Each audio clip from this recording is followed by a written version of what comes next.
सुबह सवेरे लेकर तेरा नाम प्रभु, करते हैं हम शुरू आज का काम प्रभु। शुद्ध भाव से तेरा ध्यान लगाए हम, लक्ष्मी का वरदान तुम्हीं से पाए हम। करते हैं हम शुरू आज का काम प्रभु। जय श्री कृष्ण। ओम नमो भगवते वासुदेवाय नमः। ओम नमः शिवाय। प्रिय भक्तगणों, आप सभी पर जगत के पालनहार श्री हरि विष्णु जी की कृपा सदा सर्वदा बनी रहे। आज मार्गशीर्ष माह शुक्ल पक्ष की एकादशी तिथि है और आज पाप नाशनी पुण्य प्रदायिनी मोक्ष को देने वाली मोक्षदा एकादशी का व्रत है। महाभारत के युद्ध में भगवान श्री कृष्ण जी ने अर्जुन को गीता का उपदेश इसी तिथि को ही दिया था। इस व्रत से बढ़कर मोक्ष देने वाला और कोई व्रत नहीं। इस कथा को पढ़ने या सुनने से वाजपेय यज्ञ का फल मिलता है। यह व्रत चिंतामणि के समान सब कामनाएं पूर्ण करने वाला है। इस व्रत के प्रभाव से घर में सुख समृद्धि और शांति बनी रहती है तथा पिचास बनकर भटक रहे पितरों को भी मोक्ष प्राप्त होता है। यह व्रत देवतुल्य संतान को देने वाले भी मानी जाती है। यदि आप विष्णु भक्त हैं तो इस पवित्र कथा का निरादर ना करें। इसके श्रवण मात्र से मन चाहे फल की प्राप्ति होती है। तो प्रिय भक्तगणों, लक्ष्मीपति श्री विष्णु जी के चरण कमलों का ध्यान करते हुए आइए कथा का रसपान करते हैं। श्री युधिष्ठिर बोले, भगवान आप तीनों लोकों के स्वामी, सबको सुख देने वाले और जगत के पति हैं। मैं आपको नमस्कार करता हूँ। हे देव, मेरे संशय को दूर कर मुझे बताइए कि मार्गशीर्ष शुक्ल पक्ष का क्या नाम है। उस दिन कौन से देवता की पूजा की जाती है, उसकी विधि क्या है। भगवान कृपया आप मेरे प्रश्नों का विस्तार पूर्वक उत्तर दीजिए। यह सुनकर भक्त वत्सल भगवान श्री कृष्ण कहने लगे, हे राजन, आपने बड़ा ही उत्तम प्रश्न किया है। इसके सुनने से तुम्हारा यश संसार में फैलेगा।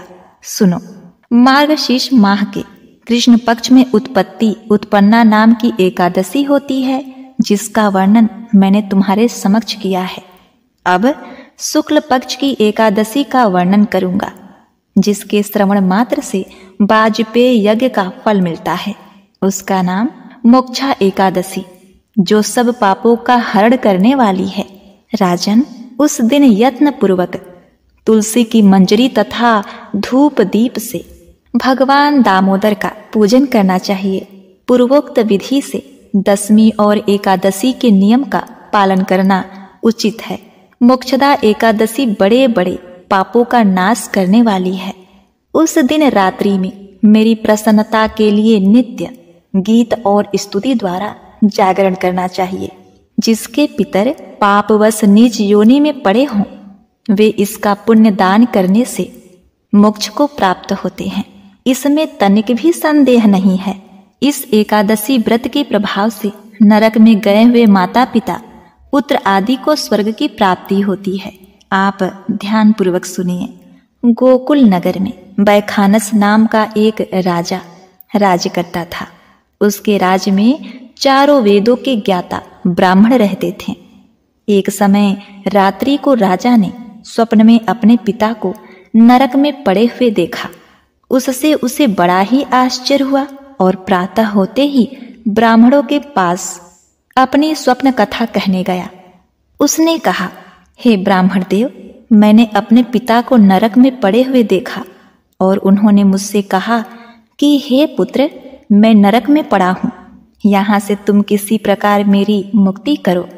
जब से उनके ये वचन मैंने सुने हैं, मेरा मन बड़ा ही अशांत है। मुझे इस राज धन पुत्र स्त्री हाथी घोड़े आदि में कुछ भी सुख प्रतीत नहीं होता। अब मैं क्या करूं, कहाँ जाऊं? इस दुख के कारण मेरा सारा शरीर जल रहा है। अब आप कृपा करके कोई तप दान व्रत आदि ऐसा उपाय बताइए जिससे मेरे पिता की मुक्ति हो जाए। उस पुत्र का जीवन व्यर्थ है जो अपने माता पिता का उद्धार न कर सके। राजा के ऐसे वचन सुनकर ब्राह्मण कहने लगे, हे राजन, यहाँ समीप ही भूत भविष्य वर्तमान के ज्ञाता पर्वत ऋषि का आश्रम है। आपके प्रश्नों का उत्तर वे भली भांति दे सकते हैं। ऐसा सुनकर राजा मुनि के आश्रम पर गए। उसी जगह चारों वेदों के ज्ञाता साक्षात ब्रह्मा के समान पर्वत ऋषि बैठे थे। राजा ने वहां जाकर उनको साष्टांग प्रणाम किया। पर्वत मुनि ने राजा से कुशल क्षेम पूछी। तब राजा ने कहा, हे देवर्षि, आपकी कृपा से मेरे राज्य में सब कुशल है, परंतु मेरे मन में अत्यंत अशांति है। उसका कुछ उपाय बताइए।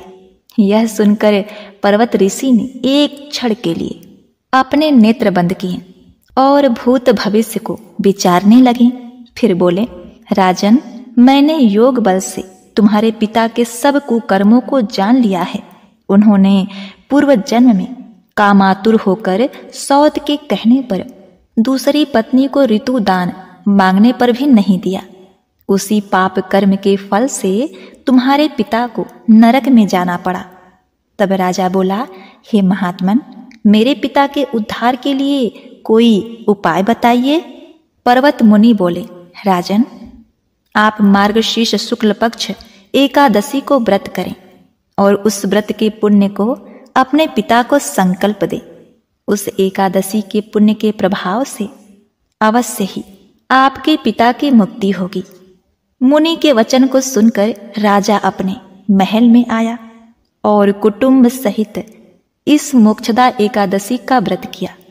उस व्रत के पुण्य को राजा ने अपने पिता को अर्पण कर दिया। उस पुण्य के प्रभाव से राजा के पिता को मुक्ति मिल गई। वह स्वर्ग को जाते हुए अपने पुत्र से बोले, हे पुत्र, तेरा कल्याण हो। मार्गशीर्ष माह के शुक्ल पक्ष की मोक्षदा एकादशी का जो व्रत करते हैं उनके समस्त पाप नष्ट हो जाते हैं और अंत में स्वर्गलोक को पाते हैं। इस व्रत से बढ़कर मोक्ष देने वाला और कोई व्रत नहीं। इस कथा को पढ़ने या सुनने से वाजपेय यज्ञ का फल मिलता है। एक बार प्रेम से बोलिए, जय श्री कृष्ण। ओम नमः शिवाय। ओम नमो भगवते वासुदेवाय नमः। प्रेम से बोलिए, श्री विष्णु भगवान की जय। जय हो ग्यारस माता। ग्यारस माता की कथा। एक बार एक राज्य में एक राजा रहा करता था। राजा बड़ी ही बुद्धिमान और बलशाली था। राजा सदैव अपनी प्रजा का बहुत ही अच्छे से ध्यान रखता था। प्रजा भी अपने राजा को बहुत ही पसंद करती थी। राजा की 2 बेटियां थी। राजा अपने दोनों बेटियों से बहुत ही प्रेम करता था। राजा की छोटी बेटी देखने में अत्यंत सुंदर और आकर्षक थी। राजा की बड़ी बेटी छोटी बेटी के मुकाबले थोड़ा कम सुंदर थी। अब क्या था, राजा की छोटी बेटी ग्यारस माता की पूजा किया करती थी और सभी लोग राजा की छोटी बेटी से बहुत प्रेम करते थे और बहुत प्रशंसा भी किया करते थे। राजा भी अपनी छोटी बेटी को बड़ी बेटी से अधिक प्रेम करता था, जिस कारण राजा की बड़ी बेटी को अपनी छोटी बहन से बहुत ही ईर्ष्या होने लगी। राजा की दोनों बेटियां जब बड़ी हो गईं, तब एक पड़ोसी राज्य में रहने वाला राजकुमार राजा की बड़ी बेटी के लिए रिश्ता लेकर आया। लेकिन जैसे ही उस राजकुमार की नजर राजा की छोटी बेटी पर पड़ी, तो वह राजकुमार राजा की छोटी बेटी पर आकर्षक हो गया और उससे पहली नजर में प्रेम कर बैठा। उस राजकुमार ने राजा की बड़ी बेटी के साथ विवाह करने से मना कर दिया और उसने राजा से कहा कि मैं आपकी छोटी बेटी से विवाह करना चाहता हूँ। जिसके बाद राजा की बड़ी बेटी यह देखकर अपनी छोटी बहन से बहुत ही क्रोधित हो गई और राजा की बड़ी बेटी ने अपनी छोटी बहन को अपना सबसे बड़ा दुश्मन मान लिया। राजा की बड़ी बेटी ने अपनी छोटी बहन से बदला लेने का निर्णय लिया, जिसके लिए उसने अपनी छोटी बहन को जान से मारने का निर्णय लिया। राजा की बड़ी बेटी ने अपनी छोटी बहन को मारने के लिए सबसे पहले एक लड्डू में जहर मिलाकर अपनी छोटी बहन को दे दिया और उसको लड्डू खाने को कहा। लेकिन ग्यारस माता की कृपा से लड्डू खाने के बाद भी छोटी बहन को कुछ नहीं हुआ। बड़ी बहन यह देखकर बहुत ही आश्चर्यचकित हो गई, लेकिन बड़ी बहन ने हार नहीं मानी और उसने जब रात में छोटी बहन अपने कमरे में सो रही थी तब एक मटके में सांप रखकर उसे कमरे में छोड़ दिया। लेकिन सांप भी छोटी बहन का कुछ नहीं कर पाया। जिसके बाद बड़ी बहन ने अपनी छोटी बहन से कहा कि चलो हम लोग कुएं में पानी भरकर आते हैं, जिसके लिए वह अपनी छोटी बहन को पानी भरने के बहाने कुएं के पास ले गई और उसने अपनी छोटी बहन को कुएं में धक्का दे दिया। लेकिन ग्यारस माता की कृपा से छोटी बहन को तब भी कुछ नहीं हुआ, क्योंकि हर बार ग्यारस माता उसकी रक्षा करती थी। और उधर बड़ी बहन अपने सारे प्रयासों के बाद असफल हो गई, जिससे वह बहुत ही क्रोधित रहती थी। फिर उसने अपनी छोटी बहन के पास जाकर उससे खुद ही पूछा कि हे मेरी छोटी बहन, तुमको पता है भगवान ने सबकी मृत्यु एक निश्चित समय पर लिखी है और तुम्हें तुम्हारी मृत्यु कैसे होगी, क्या यह तुम जानती हो? तब छोटी बहन ने अपनी बड़ी बहन को बताया, हाँ मैं जानती हूँ मेरी मृत्यु कैसे होगी। छोटी बहन के मुख से यह सुनकर बड़ी बहन मन ही मन बहुत ही प्रसन्न होने लगी और उसने अपनी छोटी बहन से कहा, तो तुम मुझे अपनी मृत्यु का राज बताओ। छोटी बहन ने अपनी बड़ी बहन से कहा, मेरी मृत्यु तो एक तोते में है, जो तोते के गले में हार है उससे मेरी मृत्यु होगी। जब तक कोई भी व्यक्ति तोते को मारकर वह हार अपने गले में पहनेगा तो मैं मूर्छित हो जाऊंगी, और जैसे ही उस हार को अपने गले से उतारेगा तो मैं वापस से जीवित हो जाऊंगी। अपनी छोटी बहन की मृत्यु का राज जानकर बड़ी बहन बहुत ही खुश हुई। उसने अपनी बहन को मारने के लिए उसके पालतू तोते को ढूंढना शुरू कर दिया और छोटी बहन को इस बात का आभास हो गया था कि कोई उसकी जान लेना चाहता है, जिसके लिए वह अपने पिता के पास गई। उसने अपने पिता से कहा, हे पिताश्री, मेरे मृत्यु के बाद आप मुझे जलाइएगा मत, बल्कि आप मुझे अपनी पुरानी हवेली में सुरक्षित लेप लगाकर पलंग में लिटाकर छोड़ दीजिएगा। अपनी छोटी बेटी की यह बात सुनकर राजा बहुत ही आश्चर्यचकित हो गया। राजा ने अपनी छोटी बेटी से पूछा, बेटी तुम क्या कह रही हो? तब राजा की छोटी बेटी ने बताया, पिताजी समय किसी के लिए नहीं रुकता, कब क्या हो जाए किसी को कुछ पता नहीं है। और फिर क्या था, राजा ने अपनी छोटी बेटी से कहा कि तुम ऐसी बातें क्यों कर रही हो? 2-3 दिन में तुम्हारा विवाह है। लेकिन छोटी बेटी ने अपने पिता को ऐसा करने पर मजबूर कर दिया और उससे वचन ले लिया। अब क्या था, राजा ने भी अपनी छोटी बेटी की बात स्वीकार कर ली और 2-3 दिन बाद जब शादी का समय आया तब राजकुमार बारात लेकर राजा के घर आया और राजकुमार और राजा की छोटी बेटी का विवाह शुरू हो गया। जैसे ही राजा की छोटी बेटी राजकुमार के साथ फेरे लेना शुरू करती है तो उसकी बड़ी बहन अपनी छोटी बहन के कमरे में जाकर उसके तोते को पकड़ लेती है और उसको जान से मार देती है। तोते के गले में जो हार था उसको अपने गले में धारण कर लेती है। जैसे ही बड़ी बहन उस हार को अपने गले में धारण करती है तो उधर छोटी बहन 3.5 फेरे ले पाती है और वह बेहोश होकर गिर जाती है। जिसके बाद राजा ने बड़े बड़े वैद्यों को बुलाया और अपनी छोटी बेटी का इलाज करने को कहा। राजा की बात सुनकर वैद्य ने छोटी बेटी को जब चेक किया तो राजा को बताया कि आपकी छोटी बेटी ना तो जीवित है और ना ही मरी हुई है। यह मैं ऐसा पहली बार देख रहा हूँ। राजा ने वैद्य और हकीम को यह बात बाहर जाने से मना कर दिया और उन्होंने कहा कि अगर यह बात तुमने बाहर किसी को बताई तो हम तुमको फांसी दे देंगे। अब देखिए, इधर राजा ने अपनी छोटी बेटी को पुराने महल में ले जाकर एक पलंग पर लिटा दिया और वहां कुछ सैनिकों को तैनात कर दिया। वापस अपने महल पर आ गया।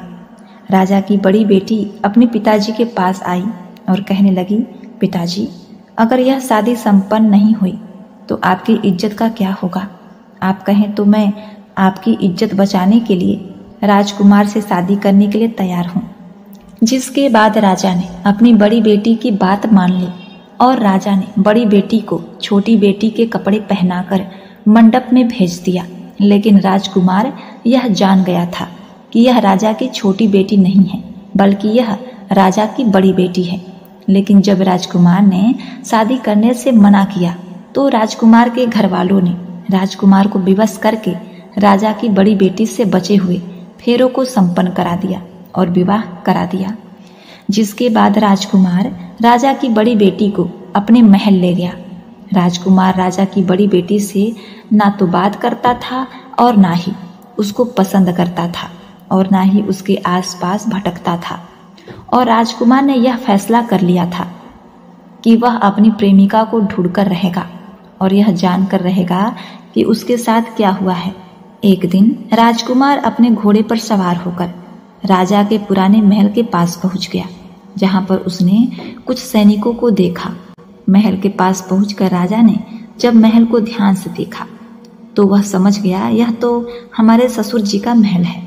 तब राजकुमार ने सैनिकों से पूछा, तुम लोग यहाँ क्या कर रहे हो और इस महल के अंदर उस पलंग में कौन लेटा है?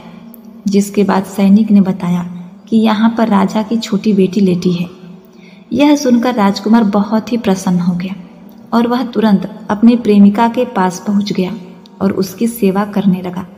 जैसे ही रात हुई तो राजा की छोटी बेटी उठ खड़ी हुई। राजकुमार यह देखकर बहुत ही खुश हो गया। उसने अपनी प्रेमिका से पूछा, तुम यहाँ क्या कर रही हो? तुम मेरे साथ मेरे घर चलो।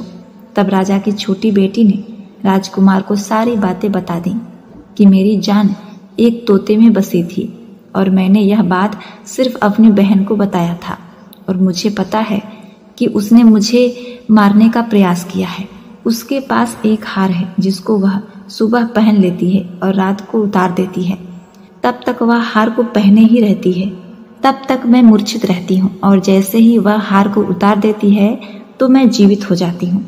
और जब तक मेरी बड़ी बहन के पास वह हार है तब तक मैं ऐसे ही जीवित और मूर्छित होती रहूंगी। अगर मेरी बड़ी बहन के पास से वो हार मेरे हाथ लग जाए तो मैं हमेशा के लिए जीवित हो जाऊंगी। राजकुमार यह सुनकर राजा की छोटी बेटी के पास रहने का निर्णय ले लिया और उसने अपने बचे हुए सारे फेरे उस पलंग में लेटी राजकुमारी की छोटी बेटी के साथ ले लिया और अपना विवाह पूर्ण कर लिया और वहीं रहने वाला और वहीं रहने लगा। देखते ही देखते कुछ समय में राजा की छोटी बेटी और राजकुमार की पत्नी पेट से हो गई। एक दिन राजकुमार को किसी काम से बाहर जाना पड़ा। तब छोटी बेटी के पेट में बहुत दर्द हो गया, जिसके बाद उसने ग्यारस माता का आवाहन किया। जिसके बाद वहां पर ग्यारस माता प्रकट हुई। उन्होंने अपने भक्तों की दर्द को दूर किया और एक पुत्र की प्राप्ति कराई। और वहीं पर अचानक से राजकुमार भी आ गया। राजकुमार ने ग्यारस माता को देखा तो वह आश्चर्यचकित हो गया और उसने तुरंत माता को प्रणाम किया।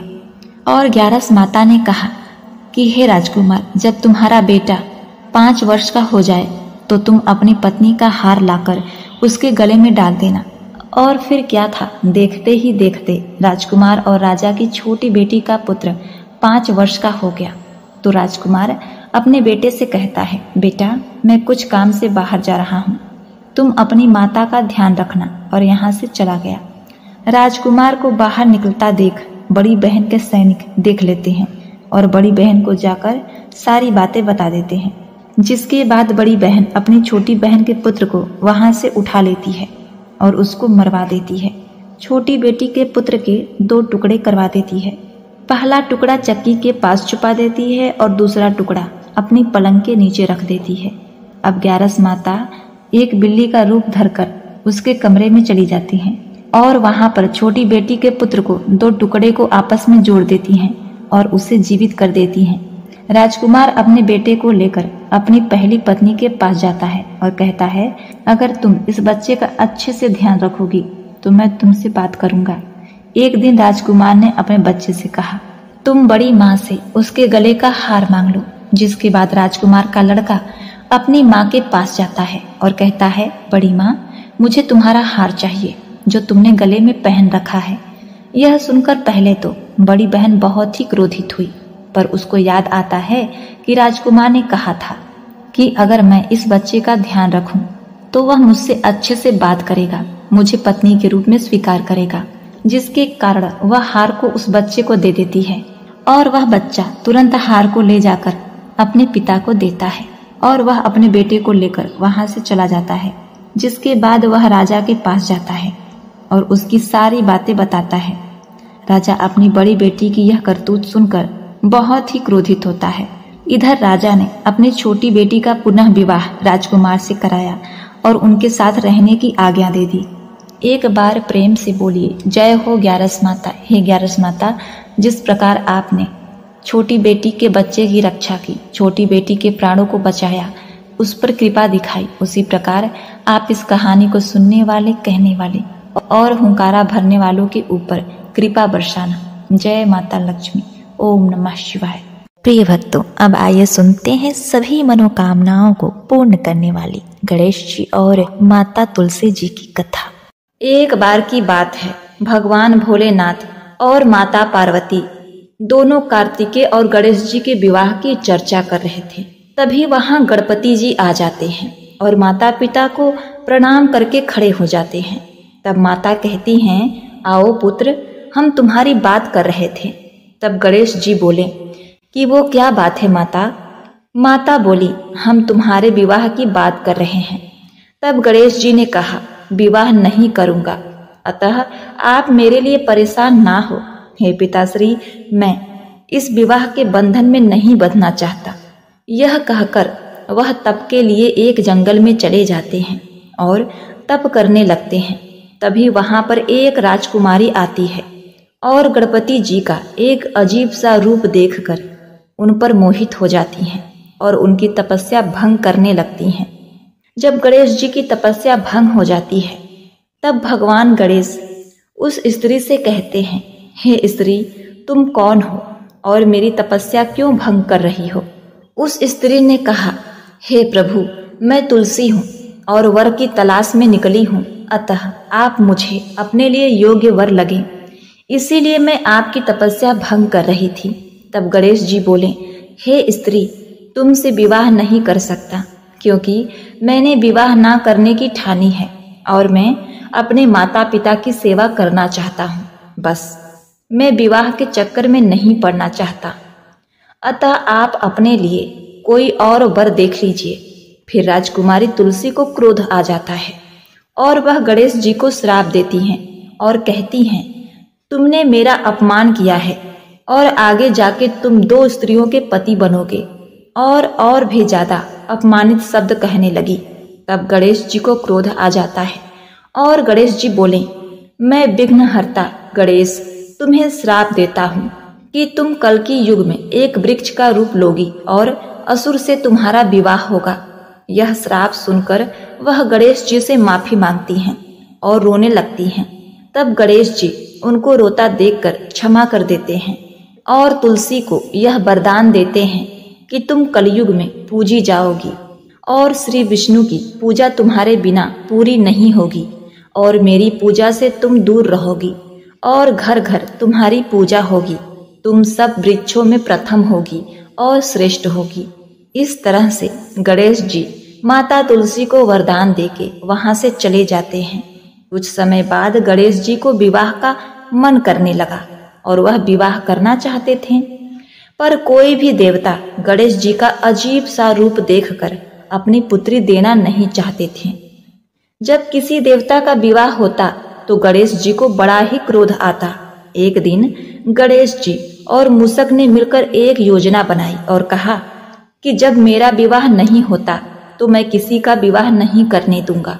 अब क्या था, जब किसी देवता का विवाह होता, मूषक वहां जाके सब कुछ उथल पुथल कर देते। सभी देवता यह सब देखकर बड़े परेशान हो गए और सब ने मिलकर ब्रह्मा जी के पास जाने का निर्णय किया। ब्रह्मा जी ने कहा, ठीक है, मैं कुछ करता हूँ, और उन्होंने 2 कन्या को बुलाया, एक रिद्धि दूसरी सिद्धि, और कहा, तुम दोनों गणेश जी के पास मेरे साथ चलो और जो मैं तुम्हें कहूँ वही काम करना। और वो तीनों गणेश जी के पास चले गए। ब्रह्मा जी ने कहा, यह मेरी पुत्रियां हैं, आप इन्हें ज्ञान दें। गणेश जी ने दोनों को ही ज्ञान देना शुरू कर दिया। और जैसे ही किसी का विवाह होता, मूषक गणेश जी के पास आता और अपनी बात कहने लगता, वैसे ही रिद्धि और सिद्धि गणेश जी का ध्यान अपनी ओर कर लेती थी। ऐसे ही सभी देवियों का विवाह हो गया। जब यह बात गणेश जी को पता चली तो वह क्रोधित हुए। तभी वहां पर ब्रह्मा जी आ जाते हैं और श्री गणेश जी से कहते हैं कि आप मेरी दोनों पुत्रियों से विवाह कर लो। यह बात सुनकर गणेश जी खुश हो जाते हैं और बड़े ही धूमधाम से श्री गणेश जी का विवाह रिद्धि और सिद्धि के साथ होता है। और कुछ समय गुजर जाने के बाद रिद्धि और सिद्धि के 2 पुत्र होते हैं। रिद्धि का पुत्र शुभ, सिद्धि का पुत्र लाभ, और एक कन्या होती है जिसका नाम संतोषी होता है। प्रिय भक्तगणों, इस प्रकार से गणेश जी का विवाह संपन्न होता है। प्रेम से बोलिए जय श्री गणेश। हे गणेश देवता, सबकी मनोकामना पूर्ण करना। हे विघ्नहर्ता, आप सबके काज को पूर्ण करना। ओम नमः शिवाय। जय श्री गणेश। प्रिय भक्तगणों, अब आइए सुनते हैं तुलसी माता के जन्म की कथा। एक बार भगवान शिव के नेत्र से तेज रूपी भयानक ज्वाला निकली, जिसे सृष्टि की रक्षा के लिए शिव जी ने समुद्र में डाल दिया। भगवान शिव से निकले उस महान तेज से एक बालक का जन्म हुआ, जो बहुत ही तेजस्वी और शक्तिशाली था। जल में जन्म होने के कारण उसका नाम जालंधर पड़ा। कालांतर में जालंधर असुरों का राजा बना। जालंधर का विवाह दैत्यराज कालनेमी की पुत्री वृंदा के साथ हुआ। वृंदा परम ईश्वर भक्त और पतिव्रता स्त्री थी। जब भी जालंधर युद्ध में जाता था, तब वृंदा पति की रक्षा के लिए भगवान के ध्यान में लीन हो जाया करती थी और जालंधर पतिव्रता स्त्री के तेज से युद्ध में सुरक्षित रहता था। एक बार स्वर्ग का आधिपत्य पाने के लिए जालंधर असुरों की विशाल सेना के साथ देवताओं से जा भिड़ा। जालंधर के नेतृत्व में असुरों ने देवताओं को पराजित कर दिया। स्वर्ग पर असुरों का राज हो गया। देवतागण भागे भागे देवगुरु बृहस्पति के पास पहुंचे। बृहस्पति के कहने पर देवतागण भगवान विष्णु की शरण में पहुंचे। देवता की प्रार्थना सुनकर भगवान विष्णु उनकी सहायता के लिए जालंधर से युद्ध करने गए, पर भगवान विष्णु शिव के तेज से उत्पन्न जालंधर को पराजित नहीं कर सके और उसे वर मांगने को कहा। जालंधर ने चालाकी से भगवान विष्णु को लक्ष्मी सहित अपने महल में रहने का आग्रह किया, जिसे भगवान विष्णु मना भी नहीं कर सकते। इस तरह से जालंधर ने भगवान विष्णु से भी अभय प्राप्त कर लिया। इसके बाद हार कर देवतागण देवगुरु बृहस्पति के साथ भगवान शिव की शरण में गए। देवताओं की सहायता करने के लिए भगवान शिव जालंधर से युद्ध करने गए, पर भगवान शिव भी उसे पराजित नहीं कर सके। तब भगवान विष्णु शिव जी के पास पहुंचे और कहा, हे देव, जो आप अपने तेज से उत्पन्न जालंधर को पराजित नहीं कर पा रहे हैं, उसका कारण जालंधर की पतिव्रता स्त्री वृंदा के सतीत्व की शक्ति है। आप जालंधर से युद्ध करें और मैं वृंदा का ध्यान भटकाने का प्रयत्न करूंगा, क्योंकि जालंधर का वध सृष्टि के कल्याण के लिए आवश्यक है। यह कहकर भगवान विष्णु जालंधर का रूप धर के उनके महल पहुंचे तथा तब वृंदा अपना पति आए समझकर तप छोड़कर उनकी सेवा सत्कार में लग गई। इधर युद्ध में भगवान शिव ने जालंधर का वध कर दिया। जालंधर का वध होते ही दूत वृंदावन को खबर देने पहुंचे। तब वृंदा को समझ में आ गया कि उसके साथ छल हुआ है। तब वृंदा ने भगवान विष्णु को अपने असली रूप में आने को कहा और क्रोध में आकर भगवान शिव को पत्थर हो जाने का श्राप दे दिया और स्वयं योगाग्नि में प्रज्वलित होने को उद्धृत हुई। पर तभी वहां सभी देवी देवता पहुंचे और माता लक्ष्मी ने वृंदा से भगवान विष्णु को शाप मुक्त करने का अनुरोध किया, जिसे मानकर वृंदा ने भगवान विष्णु को क्षमा कर दिया, पर स्वयं योगाग्नि में भस्म हो गई। तब उसी भस्म से एक पौधा उत्पन्न हुआ, जिसे तुलसी कहा गया। भगवान विष्णु के उसी पत्थर रूप यानी कि शालिग्राम से तुलसी विवाह की परंपरा शुरू हुई। इस प्रकार से भगवान विष्णु ने तुलसी का उद्धार किया। प्रेम से बोलिए जय तुलसी माता, जय हो भगवान विष्णु। ओम नमः शिवाय। ओम गंग गणपते नमः।